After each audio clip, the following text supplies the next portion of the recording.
Everybody. I'm Andrew Kendall. I represent ESI. Thank you for joining us today. We've got two speakers, Graham Taylor, who's chairman of ESI, and Bruce Whitelaw from the Roslin Institute. The plan is that they will make a short presentation, or it'll be about half an hour in total between the two of them, and then we'll have a discussion and questions. So can I ask you to mute your microphones, please? And then when they've finished, we can then sort of open up and have a discussion. So without further ado, Graham, we'll hand over to you. Thank you. Lovely, thank you. Yeah, I'll just put my presentation up. Hold on a moment. Screen. Share.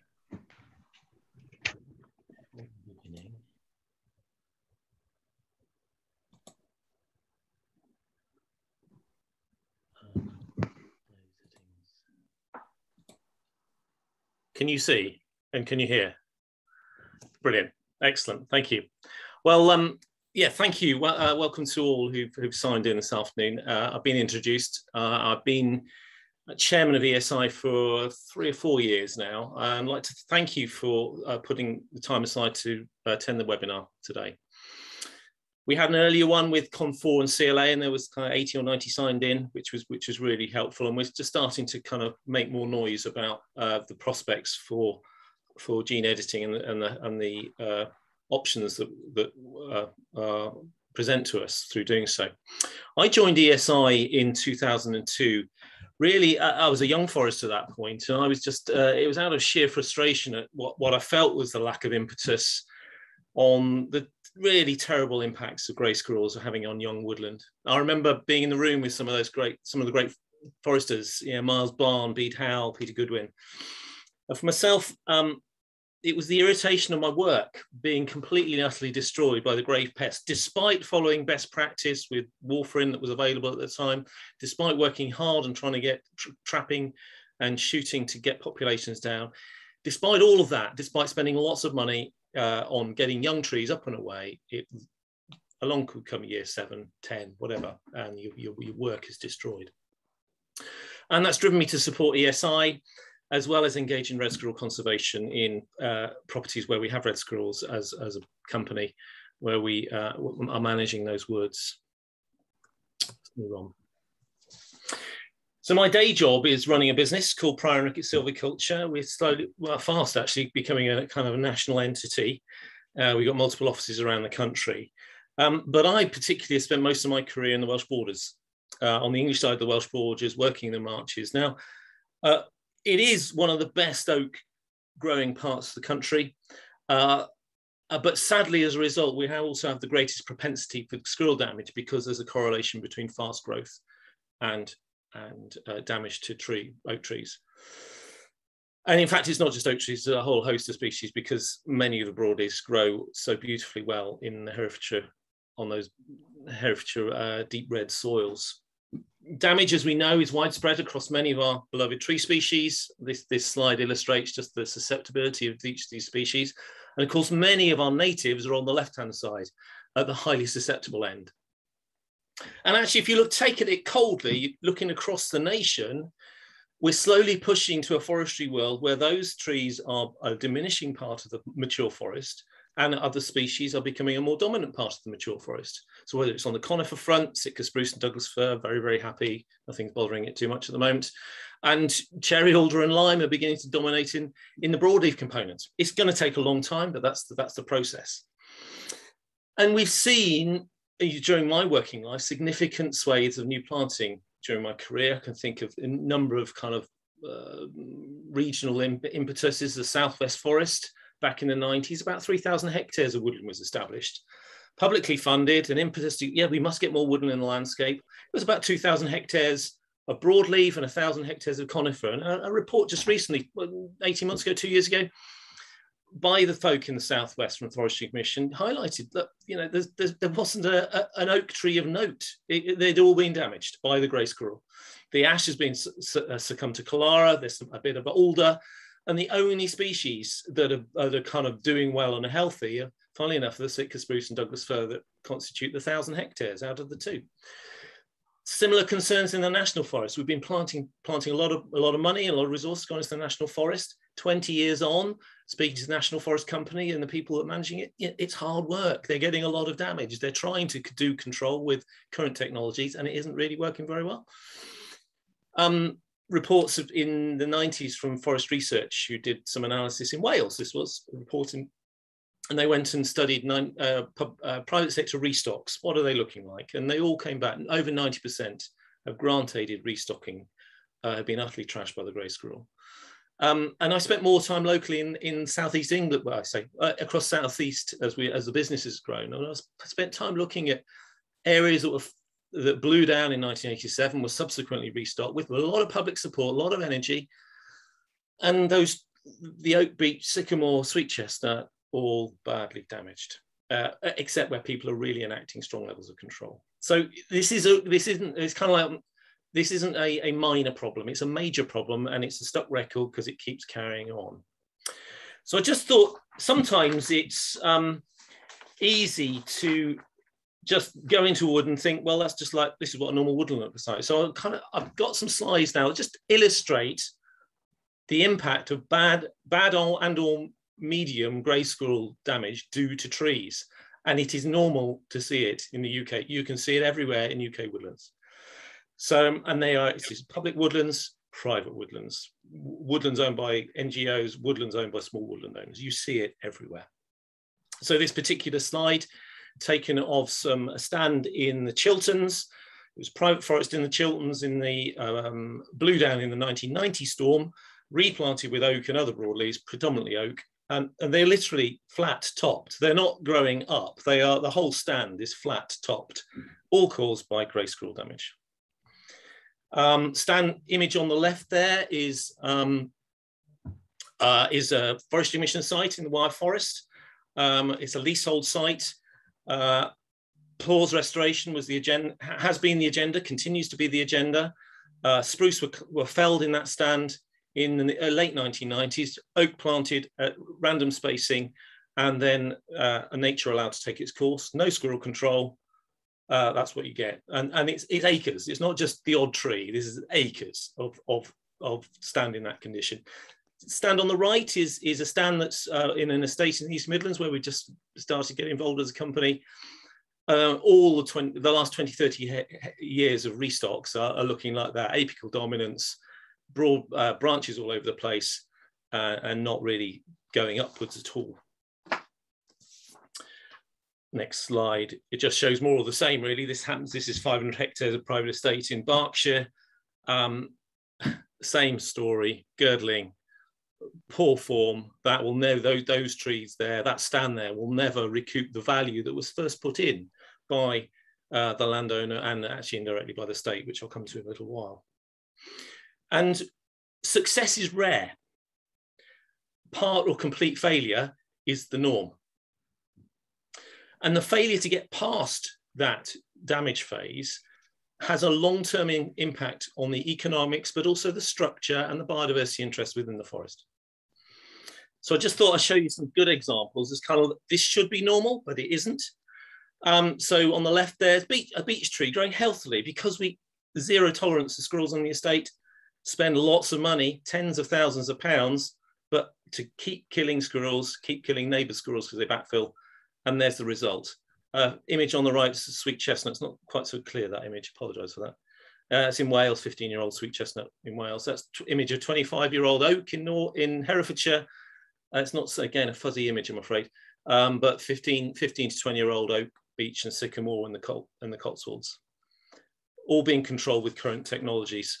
Image on the left there, again, North Yorkshire, beech growing happily, beautifully upright. And the image on the right is a bit of a pointed one. It's actually not an English oak tree. It's a French oak tree. I had a study touring tour about 3 or 4 years ago. Point being, that is normal in France because they don't have the grey squirrel. What I've just shown you in terms of the damage is now normal and has been for quite a number of cycles in the forest. Total losses. Well, in terms of timber, I did some work using the forestry inventory data, and my best educated guess. You know, we look after quite a lot of hectares of broadleaf forest across the country, different settings, and my finger in the air, desk-based assessment, I reckon was about £40 million a year it's costing the forest owner. Interestingly enough, UK Squirrel Accord and RFS commissioned some work, and they came out with a similar number, so we're probably about track. Point though is that that's annually, and this has been going on probably for 50, 60 years now. So actually there's a cumulative loss, and a cumulative loss that's dripping out of the forestry sector. So that's timber loss, but you then add to that expenditure to try to win the war, where you actually sometimes win and sometimes lose. But this has an impact, you know, it has a drip impact on the forest now. The effect in the future is still to be felt, because we are currently felling oak trees that were planted and managed during the Victorian era, when there were no grey squirrels, or there were very few around. And so those trees grew healthily. From about 60 years' time, we'll start to feel the effects of the last by that stage, 120 years. And my best guess is that that'll be about another £110 million a year on the import bill. That might, you might say, well, that's a rather large number. We import about £14 billion worth of hardwood timber. That isn't a large number. We're just going to add to the import bill. And it will make, that will be a drain on just national resources, but also it's a drain on the forestry, on the multiplicity of private sector forestry accounts. Property damage, I've just had, funnily enough, I've had some at home here. I think the squirrels know where I live. My broadband line went down about 3 weeks ago, about 5 weeks ago, for about a period of 3 weeks, and they had to restore a whole load of cables caused by squirrels. But the British Association of Insurers have published a figure of £20 million a year. Carbon losses, haven't yet tried to work that out. There will be an impact. Those trees that I showed you in the Chilterns that aren't going up are not sequestering carbon like they should be. You get different effects with mixtures, and with modest amounts of damage, there's probably a more modest effect. But nevertheless, there's effect. And of course, once carbon becomes more heavily priced, that cost will be bigger. Biodiversity. What price do you put on a succession not happening in a semi-natural woodland? What price do you place on being confident to restore pores, having a choice between Douglas fir, which grows at yield class 20, behaves normally, puts on lots of value every year, or squirrel damaged junk? And that's the choice that many private landowners face. And not surprisingly, they're a bit reluctant, to put it mildly. But other impacts on wild birds, mammals, the ecological footprint of the grey squirrel is much heavier than the native red, and I'm convinced it's having an impact on other small mammals in the system. Dormice in particular, I think they are having an impact. So what ESI, what have we been doing about it for the last 20 years? Well, we were supportive of the IMC work. We've helped with trapping technologies. We've got good partnerships with Italy and Ireland, where they've also got grey squirrel problems. We funded work with the GWCT, ongoing PR work, discussions with UK and European politicians, helped develop, pushed along the Alien Invasive Species Directive, and have done various studies on the effects of grey squirrels. Published lots of books, supported an establishment of the Red Squirrel Survival Trust. Have done quite a bit of research on other things and different control mechanisms. That's all I really want to say, other than we are very excited, having spent 20 years trying to push all these other things along. We think the prospect of gene editing is the thing that could really be a game changer. It could really dramatically shift the balance from this sporadic drip of cost that is across affecting red squirrel conservation spending and owners who are trying to protect their trees. I haven't done that number, but it's quite a big number. Much of it's actually investment by government indirectly. Making that shift towards actually seeing the reds begin to become re-established in more widely across the country, but also our forests behaving normally as opposed to abnormally. So we're quite excited. I'm going to hand over to Bruce now to explain the science, because he's the scientist. I'm just a modest forester, really. Bruce. Thanks, Graham. I'll share my slides. Are you seeing this? Yes. Okay, so for those listening who have not met me before, my name is Bruce Whitelaw. I hold the chair of animal biotechnology at Edinburgh University, and I'm currently the interim director of the Roslin Institute. I've been working with genetic engineering technologies since I graduated as an undergraduate. In fact, it was in the last year of my undergraduate that I got excited about the idea of being able to manipulate genes in animals and in organisms.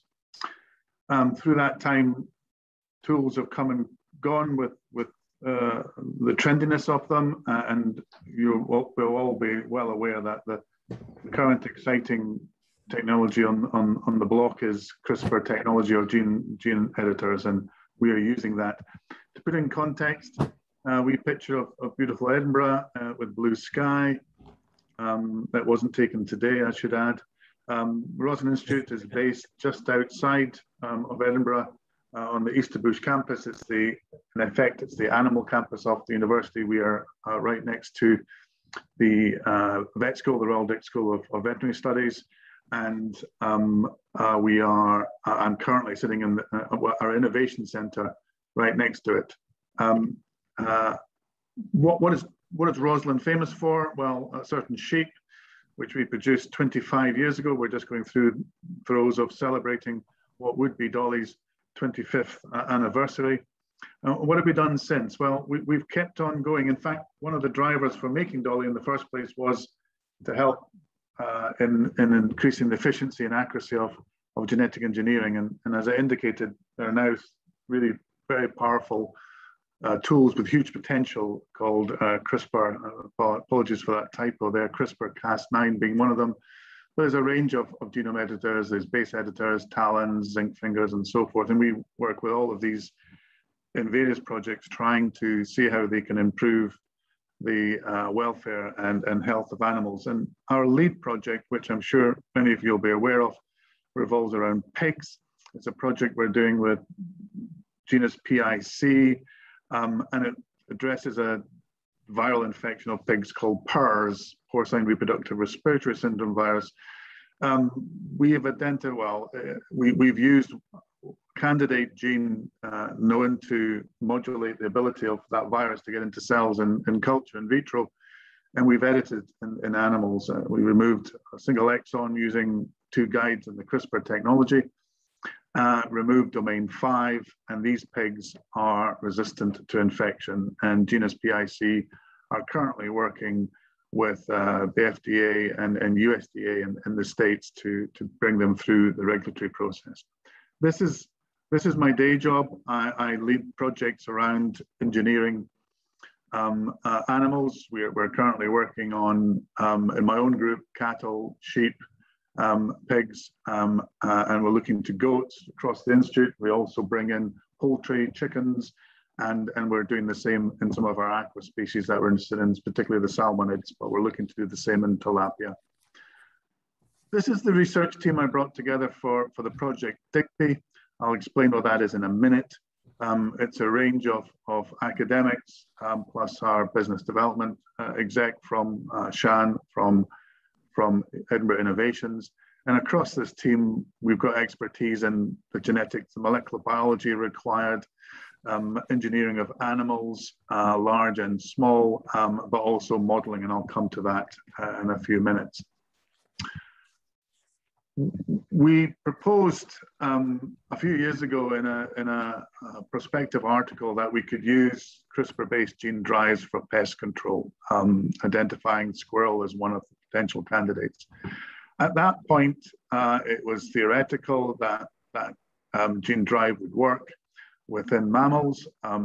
It's a technology that's been developed in insects, and I'll come to that in a minute too. But since our paper, it's been shown to work within mice. A group in the States have done this, and recently the Australian government has put money into gene drive strategies for controlling the mice rodent plague that island is suffering from. And just to draw your attention to an interesting aspect of this money that's gone into gene drive control in Australia, it is endorsed by PETA. an organization not known for its support of biotechnologies and livestock. So what is DIGBY? DIGBY is direct inheritance of gender bias. And again, I'll come to that as I go through the presentation. But first of all, what is gene drive? So, and I apologize for those of you who are knowledgeable in genetics. This is a very simplistic diagram here, but it gets the message across. So as you know, in sexual reproduction, boy meets girl and offspring are produced. We all carry two copies of a gene, two alleles of the gene. And in all cells in our body, apart from our gametes, whether that's sperm or egg, which carry one copy. So a father can give copy A or B, and mother can give copy C or D to offspring. What that means is if there's a gene of interest, a target, a genetic loci of interest, it will be passed down to half the offspring, whether it comes from mum or dad. And unless there's selection pressure applied to that, it will stay at that low frequency through the population. In the case of gene drive, the offspring that are produced, or the gametes that are produced, all carry the gene drive transgene, and it copies itself immediately, and I'll explain that in a minute, in such a way that over a short period of time, it drives it through the population to theoretically 100% of offspring.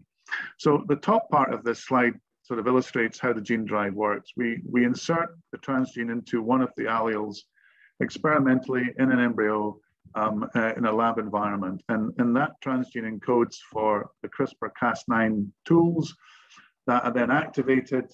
They then engineer the copying of the transgene into the allele in such a way that all animals are homozygous. So if you've got a male who's gene drive, it doesn't matter if he passes a Y or X chromosome, along with it will go one copy of the gene drive.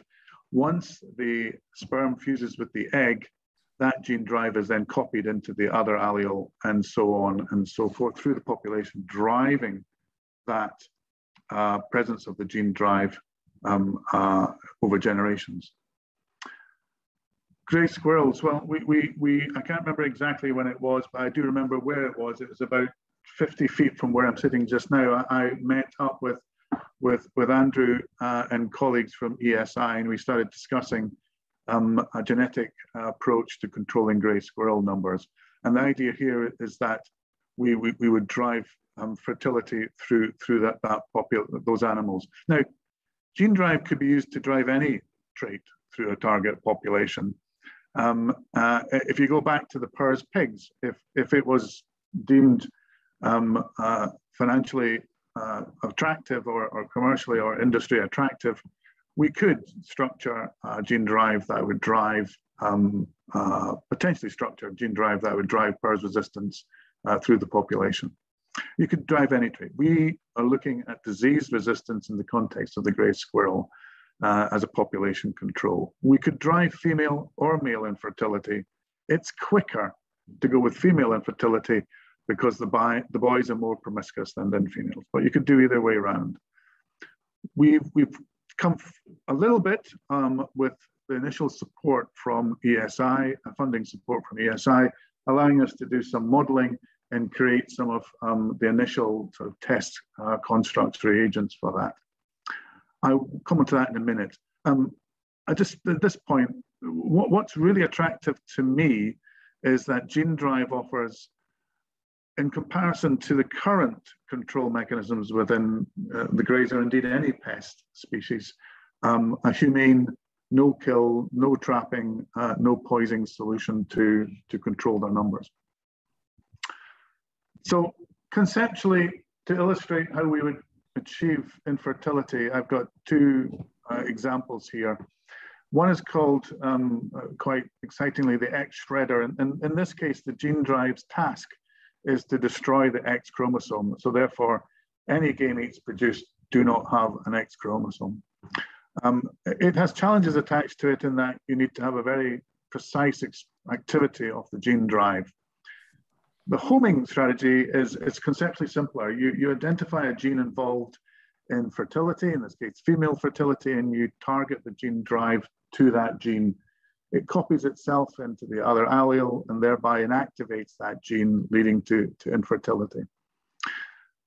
In this way, we would drive it through the population. The reason why I've got insects in the picture here on the right is this is where most of the activity with gene drive is happening today.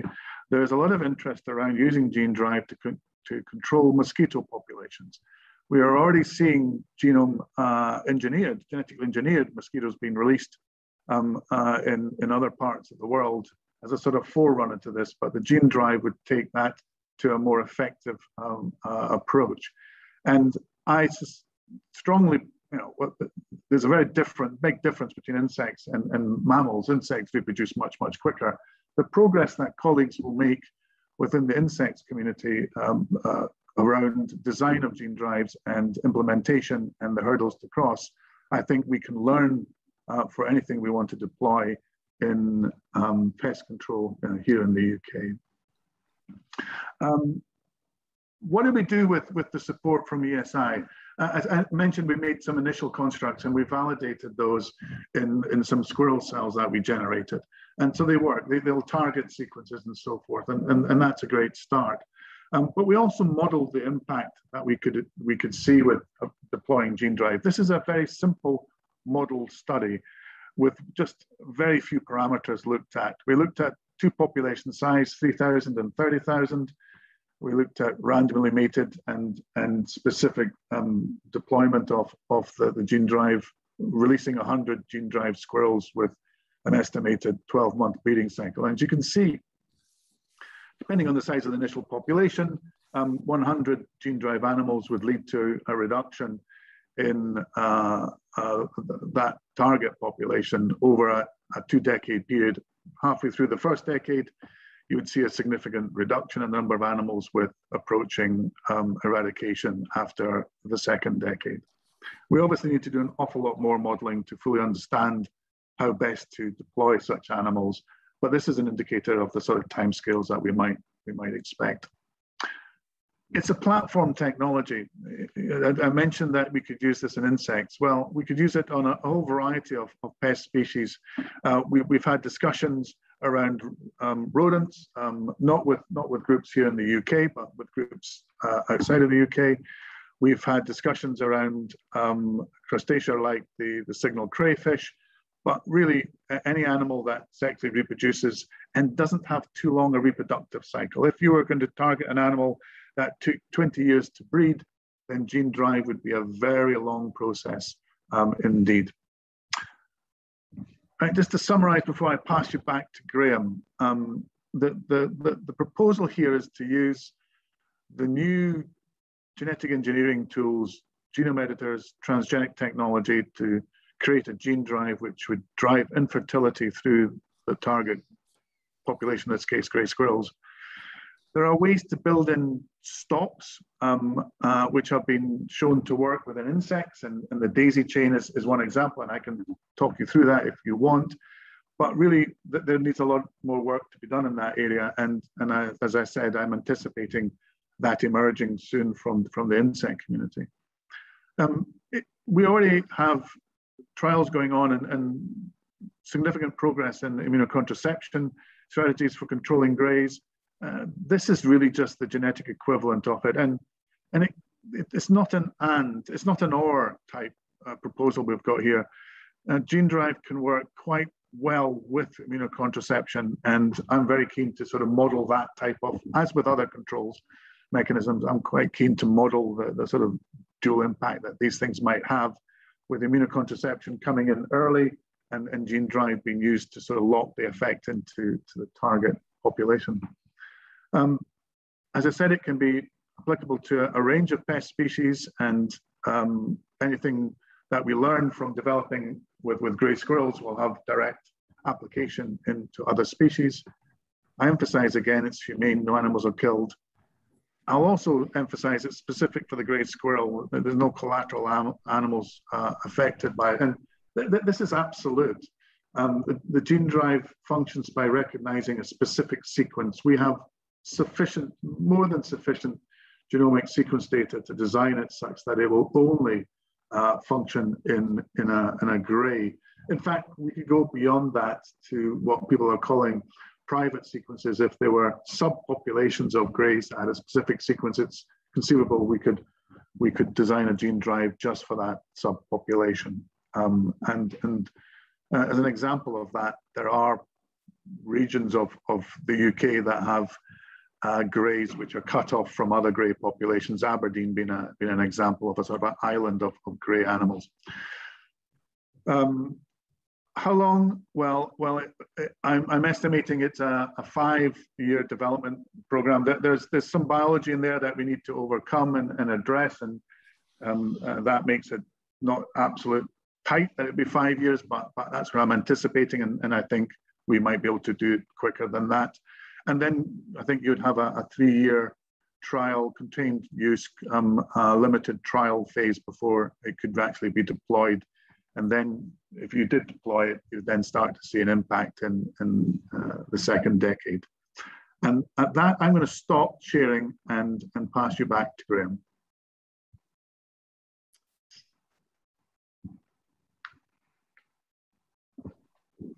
Hold on. I'm just trying to get my share screen again. There we go.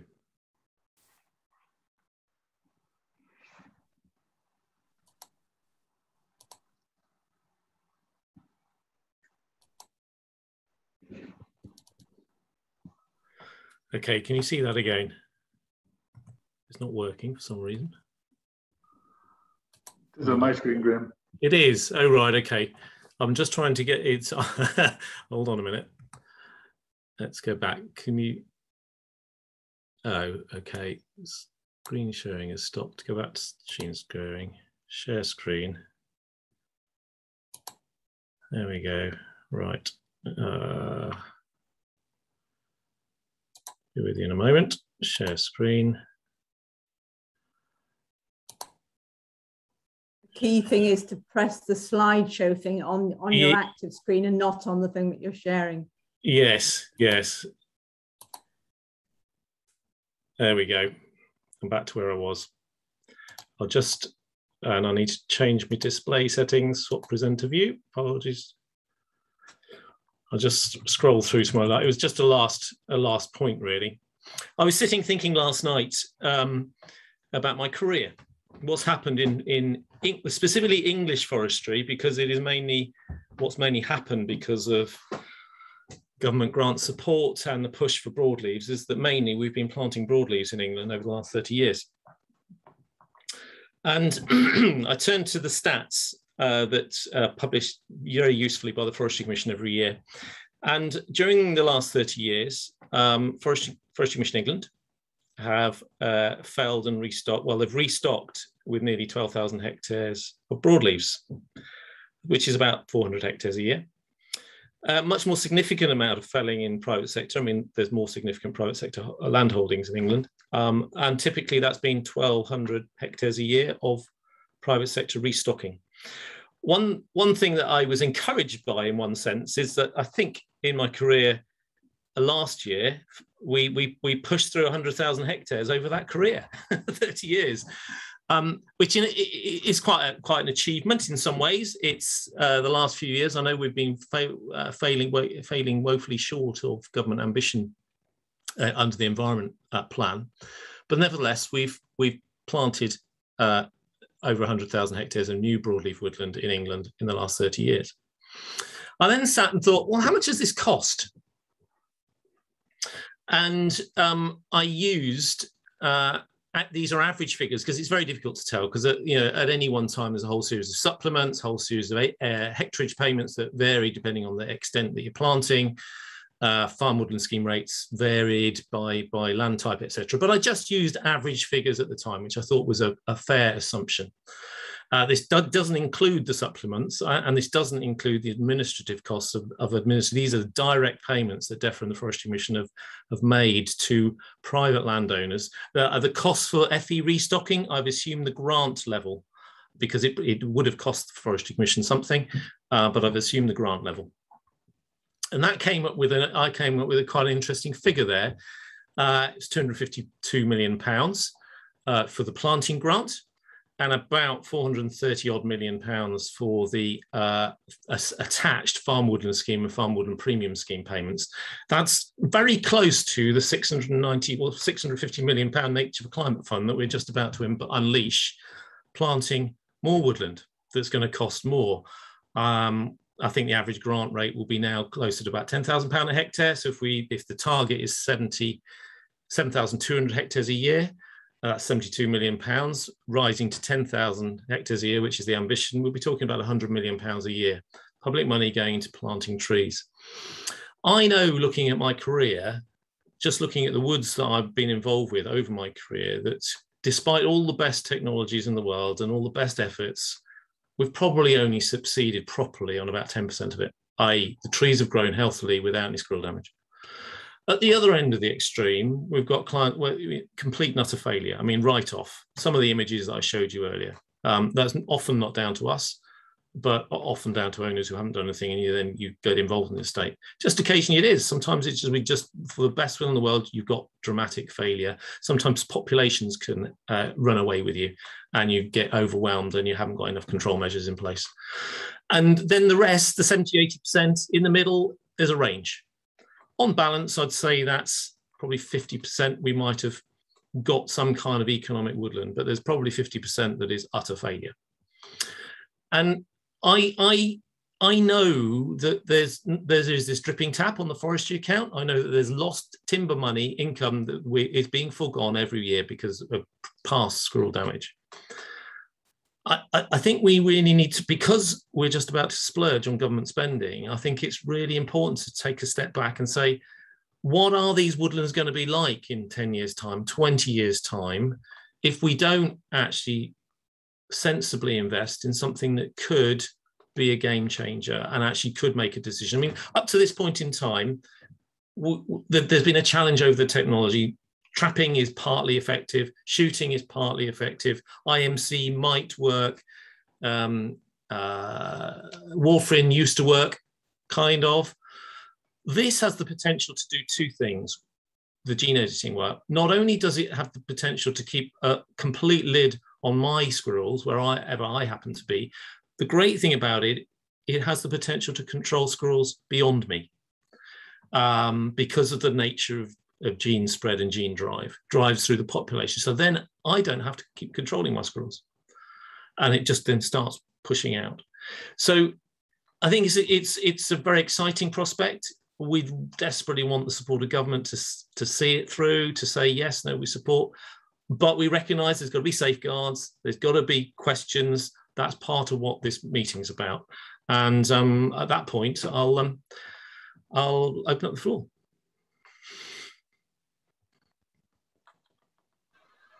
Graham, thank you very much for that. There is a recording of this meeting. If anyone would like a copy of that, or if you have any further questions, just email them through to either Graham, Bruce, or myself.